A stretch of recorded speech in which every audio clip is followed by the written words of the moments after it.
Have you ever noticed the quiet, heavy sinking in your chest when you realize you have been left behind? Not with a loud argument or a dramatic exit, but in the silence of unreturned messages, in the photos of gatherings you did not know about, in the sudden realization that the people you once considered your closest friends have quietly built a world that no longer includes you. If you have ever felt this specific kind of invisibility, this is for you. Stay until the end, because the way you view this pain is about to fundamentally change. It is a strange and isolating kind of grief. We are taught how to mourn the end of romantic relationships. We understand the sorrow of losing a loved one. But society rarely gives us a roadmap for the slow, quiet fading of a friend group. It feels deeply personal. When you realize the private plans are happening without you, the mind immediately goes to war with itself. You start rewinding past conversations in your head. You ask yourself, what did I do wrong?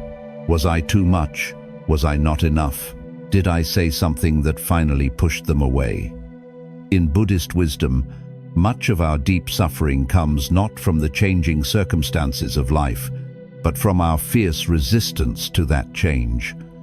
Impermanence is the fundamental nature of all things, including human connection. Friendships flow, evolve, and sometimes they simply conclude.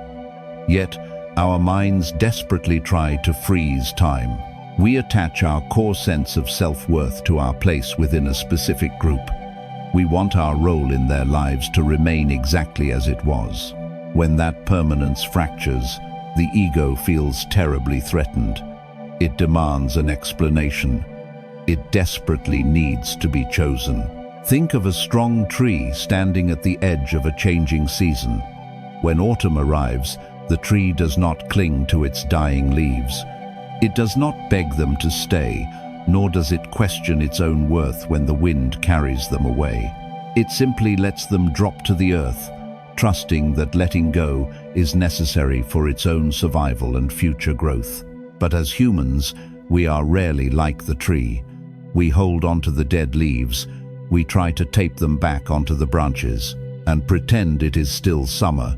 You see them online. You see the weekend plans, the inside jokes, the shared experiences where your presence was not requested.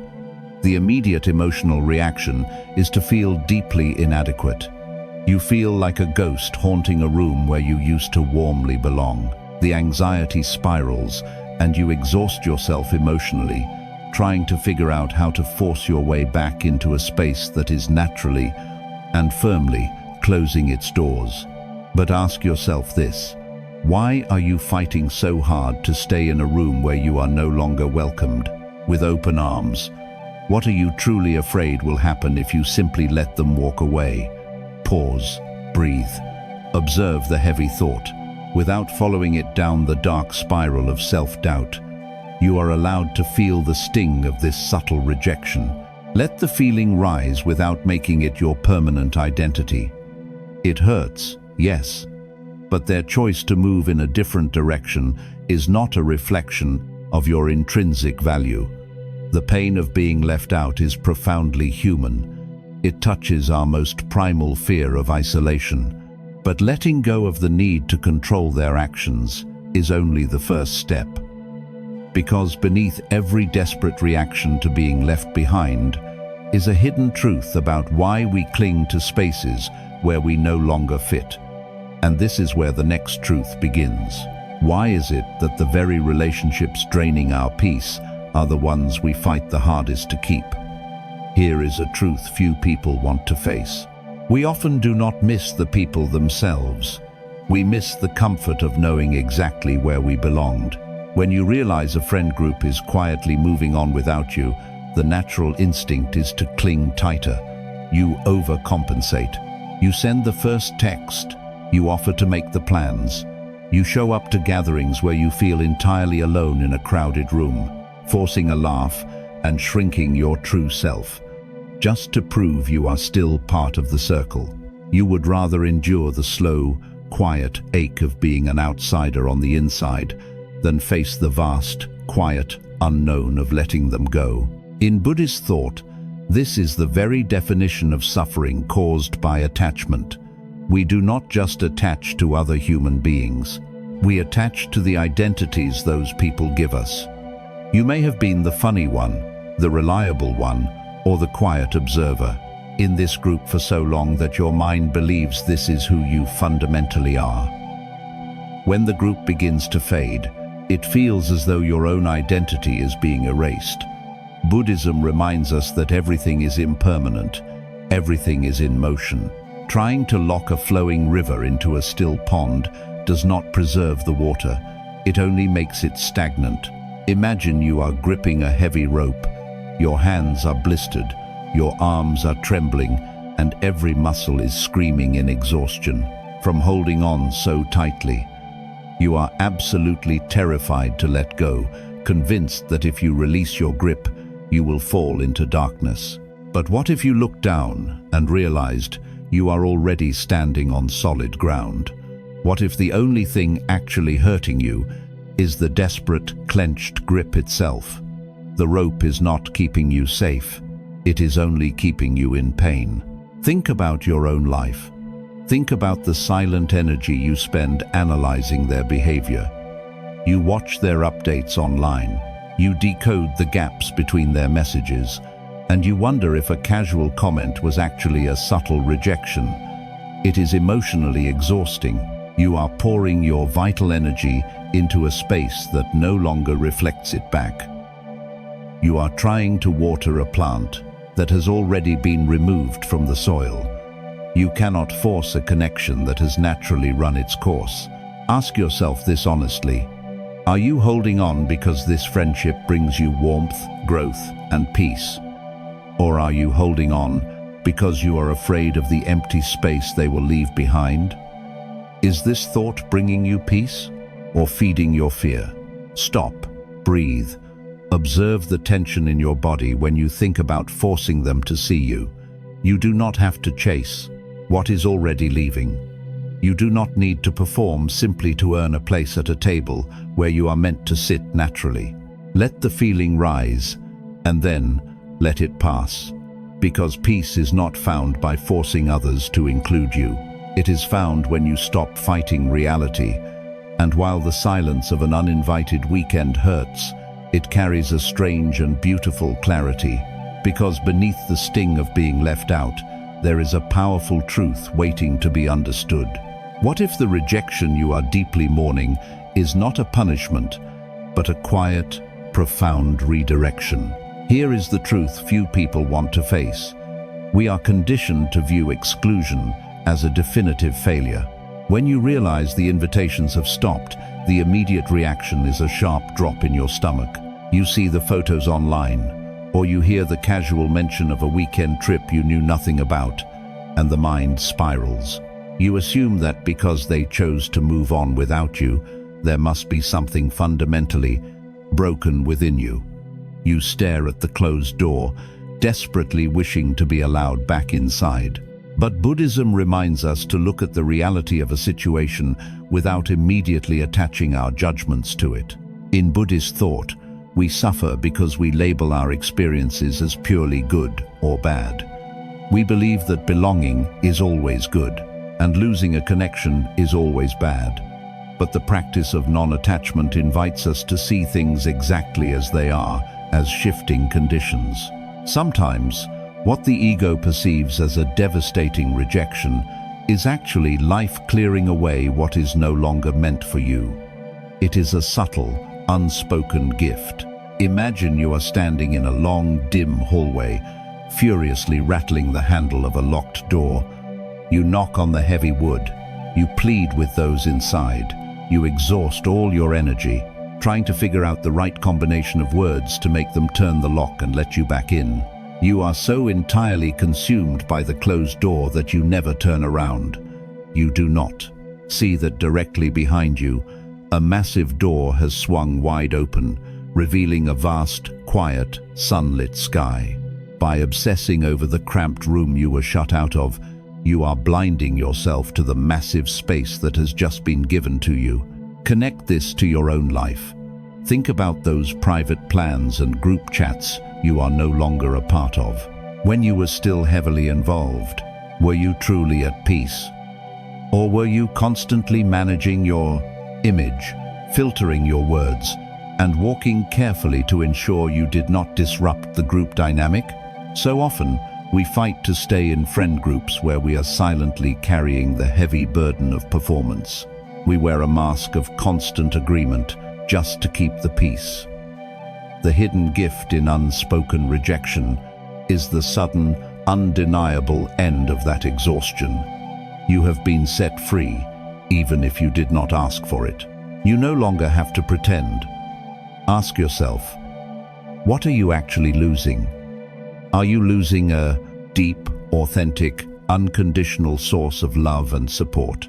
Or are you simply losing a familiar habit? Pause, breathe, observe the thought without following it. Stop trying to force the door open. When a friendship naturally closes itself off to you, let it close. Do your part in being a kind human being, but then release the outcome entirely. If a space is truly meant for you, you will not have to break yourself into smaller pieces just to fit inside it. Let the silence of their unsent invitations be exactly what it is, an answer. Because an empty space is not a void, it is a clearing. It is the necessary silence before a more authentic chapter of your life can begin. But to truly embrace that silence, you must be willing to look at the friendship you left behind with absolute honesty. And this is where the next truth begins. 4. Acknowledging when a friendship no longer feels safe. What if the heaviest burden you are carrying is the pretense that nothing has changed? Here is a truth we often try to hide from ourselves. Sometimes, the most exhausting work we do is pretending we still belong where we no longer fit. You notice the quiet shift in the air when you are around them, the forced smiles, the conversations that feel like walking on fragile ice. You might see the photos of gatherings you were not invited to, or hear the casual mentions of plans made in private. And instead of acknowledging the sting, you swallow it. You find yourself weighing every word you speak, afraid of being misunderstood, judged, or met with cold silence. You are no longer relaxing into the connection. You are managing it. You are performing, shrinking, and carefully curating yourself just to keep the peace. Buddhist wisdom teaches the profound importance of deep honesty and mindful observation. It reminds us that attachment to a past version of a relationship blinds us to the reality of the present moment. We suffer because we cling to the memory of how things used to be, completely ignoring the discomfort of how things actually are. True mindfulness is not merely sitting quietly with your eyes closed. It is the courage to keep your eyes open to the truth of your own life, without turning away in denial. It is having the compassion to see your own pain and say, "This hurts, and I can no longer pretend it does not." Imagine a house you have visited for many years. It was once warm, bright, and full of laughter.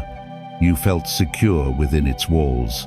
But over time, the roof begins to leak, the floors weaken, and the fire in the hearth slowly dies out.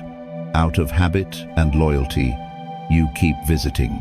You sit in the cold, dim room, wrapping your arms around yourself, pretending the fire is still burning. You shiver, but you tell yourself it is just a passing draft. But the truth is, the house is no longer offering you shelter. It has become a place of emotional exposure. In our daily lives, a long-standing friend group can slowly turn into that cold house. You stay in the group chat. You laugh at the inside jokes that feel a little hollow, and you silently absorb the subtle exclusions. You try harder, hoping your effort will somehow reignite the warmth. You tell yourself that good friends weather the storm. But when the storm is inside the house itself, staying is no longer loyalty, it is self-abandonment. When a friendship requires you to ignore your own intuition and swallow your own voice to keep the connection alive, it is no longer a safe harbor for your heart. Think about your own life. Ask yourself, when you leave their company, do you feel emotionally restored or do you feel completely drained? Are you staying because the connection nourishes you, or are you staying because you are terrified of the empty space they will leave behind? Pause. Breathe. Notice where you feel tension in your body when you think of this dynamic. Do not judge the tension or try to push it away. Just observe it. That tightness in your chest is your inner truth speaking to you. Honor it. You do not have to announce your realization with anger or dramatic exits. You simply have to stop forcing yourself to sit in the cold. Deep honesty is the quiet blade that cuts the cord of unnecessary suffering.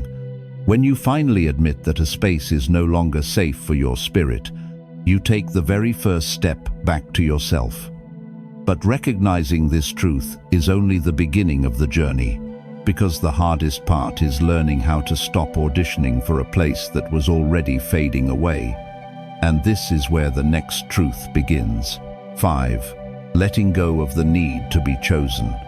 What if the deepest pain you feel is not the rejection itself, but the fact that you are still waiting for their approval to feel worthy? Here is the truth few people want to face. We suffer not just because people pull away, but because we leave our own hearts at their doorstep, waiting to be let back in. You check your phone hoping for a message that never comes. You overthink past conversations, dissecting every word, wondering what you did wrong to lose your place. You quietly wait for an invitation, a validation, or just a simple sign that you still matter to them. You perform, you bend, and you mold yourself to fit into the shrinking space they have left for you. But the more you perform for their attention, the more exhausted your spirit becomes.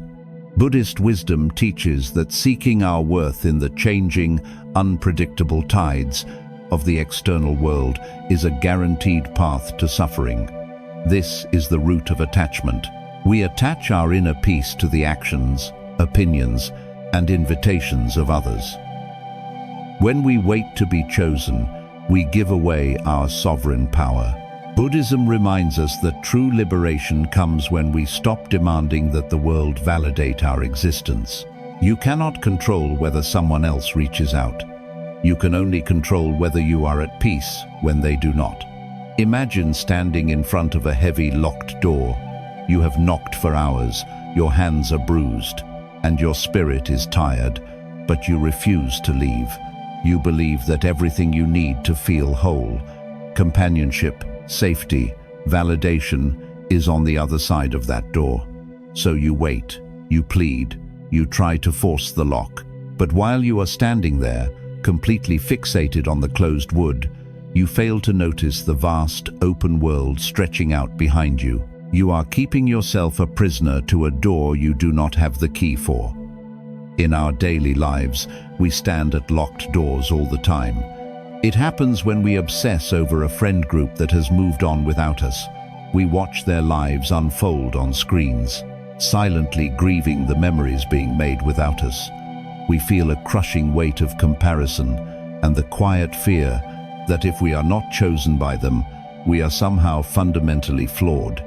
We carry the heavy pressure to somehow prove our worth, hoping that if we are just good enough, funny enough, or accommodating enough, the door will finally swing open again.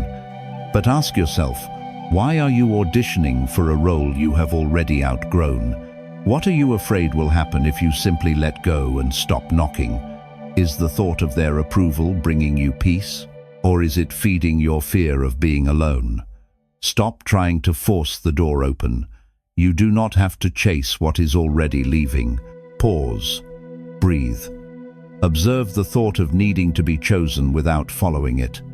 Let the feeling of exclusion rise without making it your identity. You do not need to fight your way into a room where your presence is not celebrated as a gift. Because peace is not found by finally gaining entry into a space that requires you to shrink.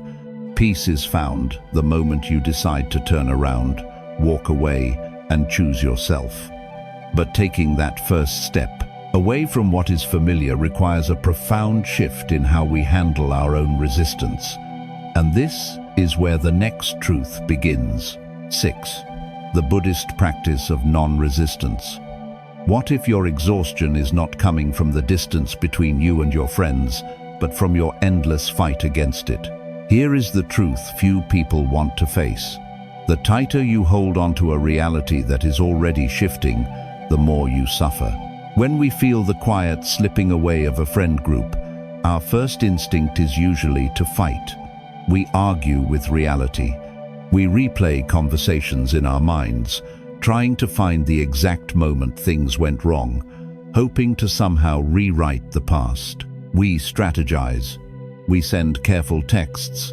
We over-explain our actions, and we try to manage the situation so it goes back to normal. But this desperate attempt to fix what is naturally fading only creates a war inside your own mind. You are using all your energy to push against the truth of the present moment. In Buddhist thought, one of the deepest lessons is the practice of non-resistance. Buddhism reminds us that impermanence is the natural law of the universe.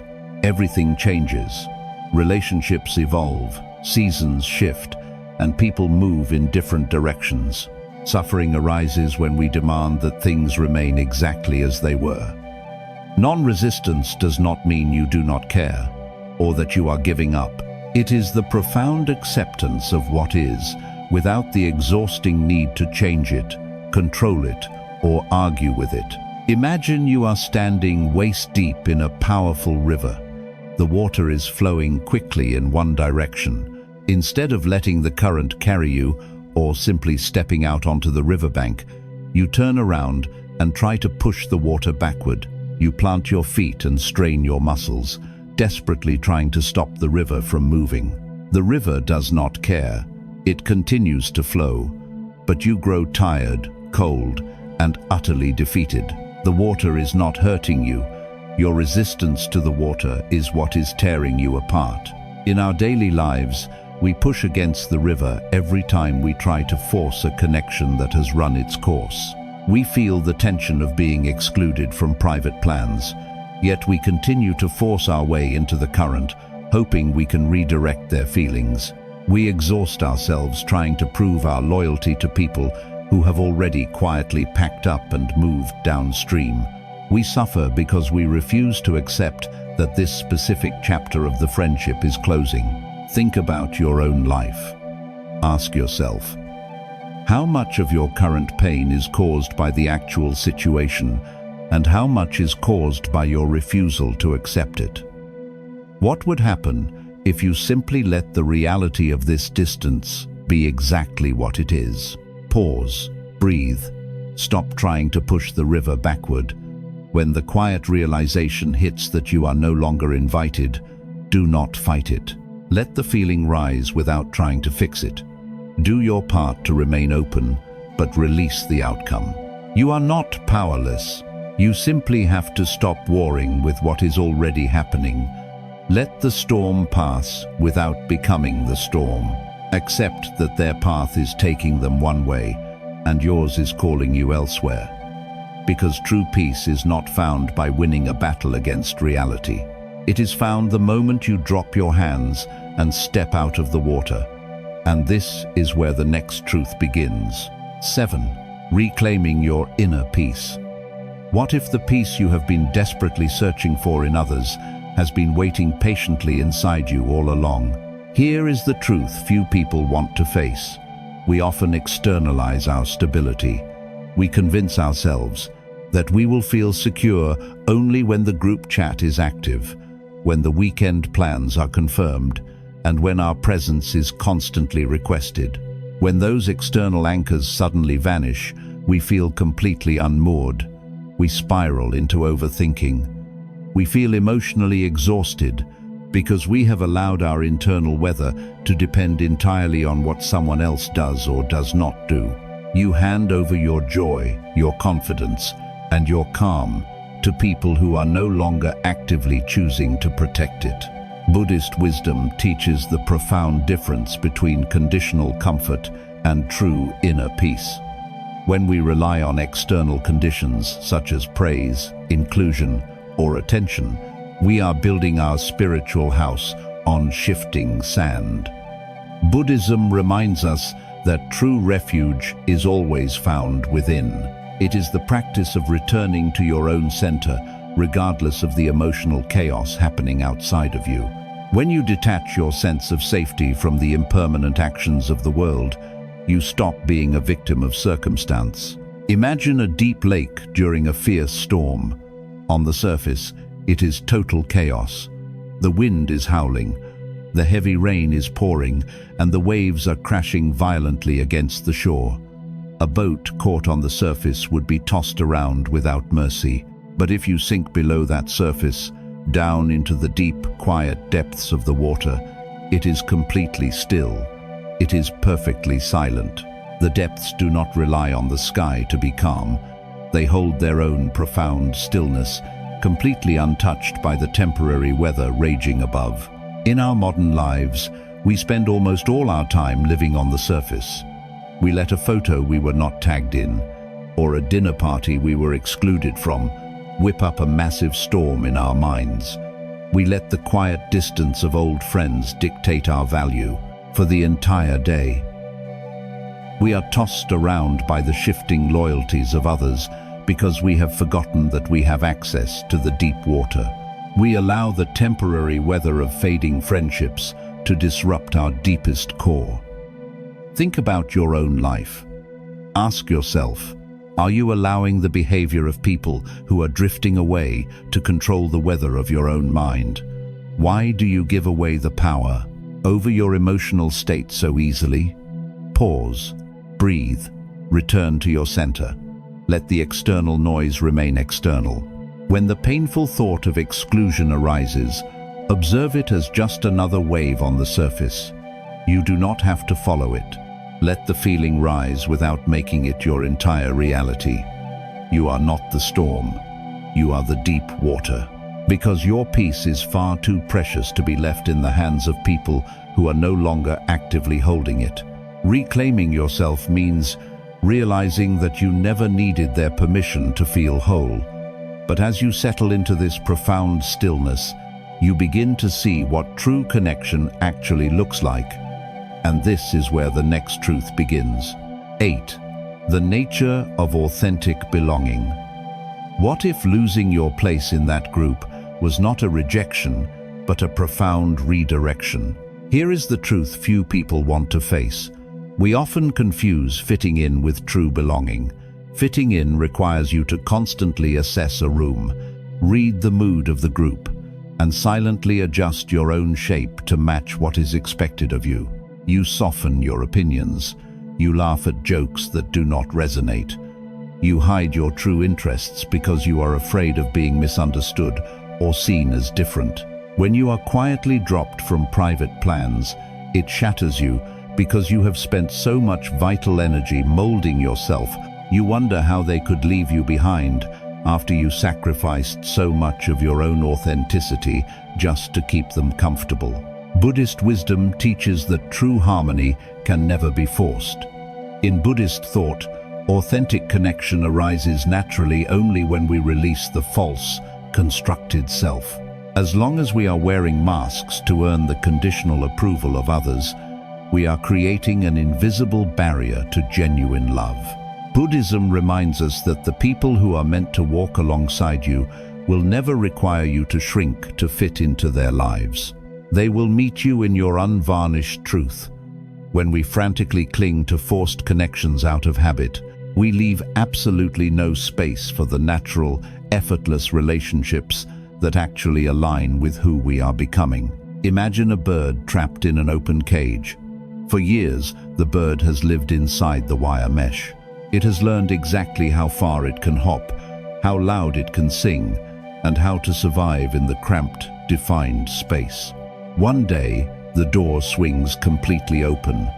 The sky outside is vast, bright, and infinitely wide. But the bird does not leave. It sits on its tiny wooden perch, looking out at the sky, terrified of the wind. It chooses the small, cramped certainty of the cage, over the unknown freedom of the open air. The bird is punishing itself by staying, simply because the cage is familiar. In our daily lives, we become the bird every time we desperately grieve a social circle we have actually outgrown. We look at the group chats, the forced weekend gatherings, the unspoken expectations, and the subtle judgments. And we realize the space has become far too small for our spirit. Yet, we cling to the cage. We fear the vastness of starting over. We convince ourselves that having conditional, lukewarm friends is better than facing the quiet unknown of being alone. We tolerate being ignored, overlooked, and left behind because stepping out into the open air of new possibilities feels too deeply uncertain. Think about your own life.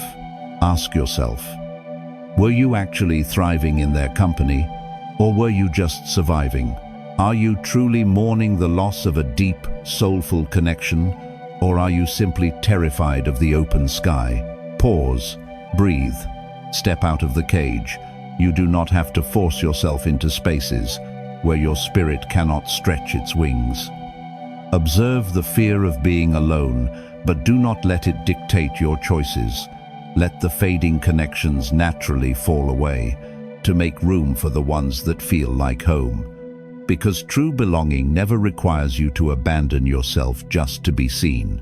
It begins the moment you stop trying to convince the wrong people to recognize your worth. And this is where the final truth begins. 9. Walking your own path with grace. What if the greatest act of self-respect is simply walking away without needing the last word? We began this journey by looking at the quiet, sharp sting of being left behind. The sudden realization that the people you thought were your sanctuary have quietly closed the door. We felt the exhaustion of trying to force a lock, the heavy burden of waiting to be chosen, and the endless war of resisting the reality of right now. The pain of seeing the empty chair at their table and internalizing it as your own failure. But as the dust of all that desperate effort finally settles, a new, quiet truth begins to emerge. In Buddhist wisdom, the ultimate goal of non-attachment is not cold indifference. It is profound, liberating grace. It is the ability to look at a connection that has run its course and say, "Thank you for what this was, but I no longer need it to be my forever." When you finally release the tight grip on a friend group that no longer feels safe, you are not losing your community. You are returning to yourself. You are choosing deep, unwavering honesty over a comfortable illusion.